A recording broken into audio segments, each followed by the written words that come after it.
Hello everyone. Now in this video we will know about the demand and quantity demand.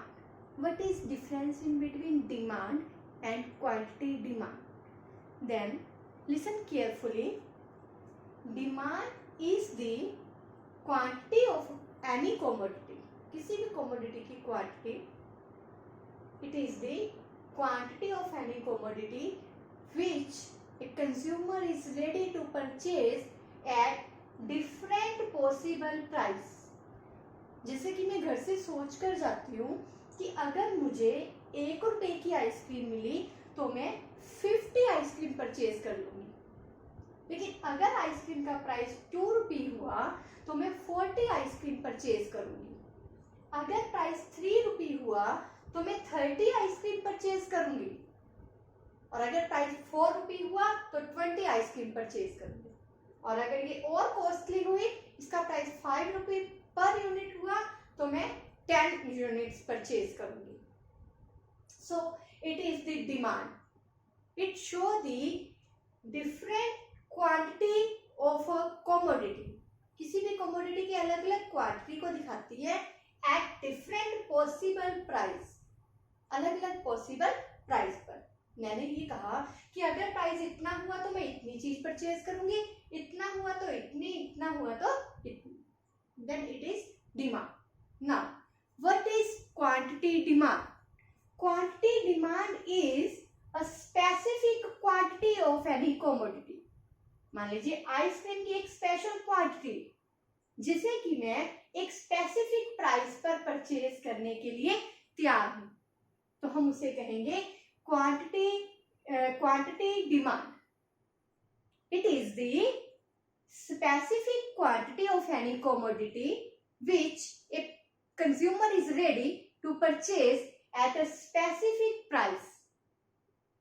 मैंने कहा कि मैं shop पे गई, मैंने प्राइस पूछा और मैंने कहा ठीक है भाई, अगर 3 रुपये पर आइसक्रीम है तो मुझे 30 आइसक्रीम दे दीजिए.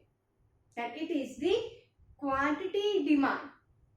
एक स्पेशल डिमांड जो कि एक स्पेशल प्राइस पर एक कंज्यूमर कर रहा है, उसे हम कहेंगे quantity demand.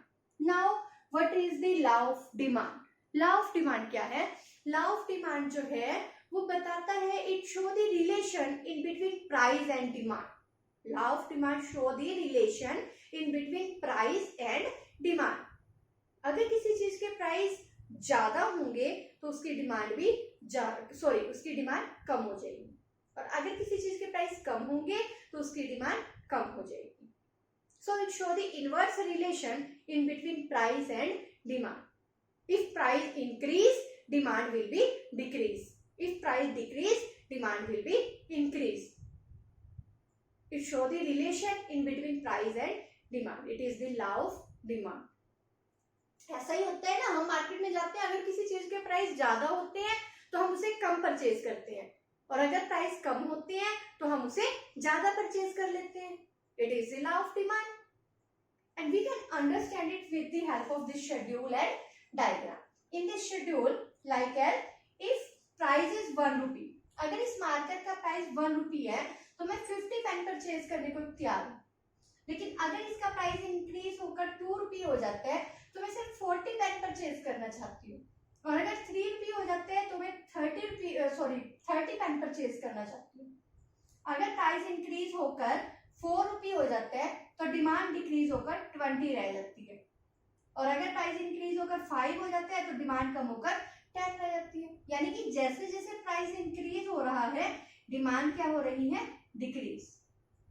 And as well as price is decreasing, demand is increasing.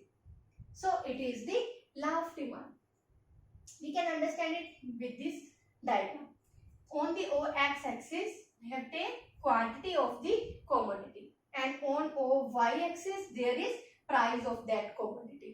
If price of this pen is 1 rupee, then I am ready to purchasing 50 units of that marker. अगर इसका प्राइस 1 रुपया है तो मैं 50 पेन परचेज करने को तैयार हूं, और जैसे ही इसका प्राइस इंक्रीज होकर ₹2 पर पेन हो जाता है, तो डिमांड जो है वो डिक्रीज होकर कितनी हो जाती है इस पेन के लिए मेरी 40। और फिर अगर प्राइस इंक्रीज होकर ₹3 हो जाता है तो इसकी डिमांड डिक्रीज होकर क्या हो जाती है 30। और फिर जैसे ही नेक्स्ट मंथ इसका प्राइस चेंज होकर ₹4 हुआ तो मैंने इसकी डिमांड कम करके कितनी कर दी 20 यूनिट्स। और फिर नेक्स्ट मंथ जब पेन का प्राइस इंक्रीज होकर ₹5 हुआ तो मैंने इसकी डिमांड कम करके कितनी कर दी ओनली 10 यूनिट्स। तो मैंने क्या देखा हमने कि जैसे जैसे प्राइस इंक्रीज हो रहा है डिमांड डिक्रीज हो रही है, या फिर हम ऐसे भी कह सकते हैं कि जैसे जैसे प्राइस डिक्रीज हो रहा है डिमांड इंक्रीज हो रही है। And it is the demand curve which show the inverse relation in between price and demand of any commodity. There are some assumptions of law of demand like as there should be no change in price of related goods. देखिए किसी भी चीज के price increase होने से demand तभी decrease होगी जब उसके रिलेटेड गुड्स में चेंज ना आए, क्योंकि अगर रिलेटेड गुड्स में चेंज आ गया या कंज्यूमर की इनकम में चेंज आ गया या कंज्यूमर के टेस्ट एंड प्रेफरेंस में चेंज हो गया या फिर वेदर में चेंज हो गया या पॉपुलेशन में चेंज हो गया तो प्राइस के चेंज हुए बिना ही डिमांड में चेंज हो जाएगा। डिमांड इंक्रीज या डिक्रीज हो सकती है ना। तो ये लॉ तभी काम करेगा जब बाकी जो चीजें हैं वो क्या रहे कांस्टेंट रहे। This law will be apply only when other things remain constant, like as there should be no change in price of related goods, there should be no change in income of consumer, there should be no change in expectations for the price of commodity, and there should be no change in taste in the consumer and preference in the consumer. Next is no change in population, and then no change in distribution of income. These all are the factors which affect the demand. These all are the determinants which affect the demand. So there should be no change in these determinants, in these factors. Only then the law of demand will be applied. So this is the demand and quantity demand and law of demand. And in next video we will learn about the movement in demand curve and shifting in demand curve. Goodbye.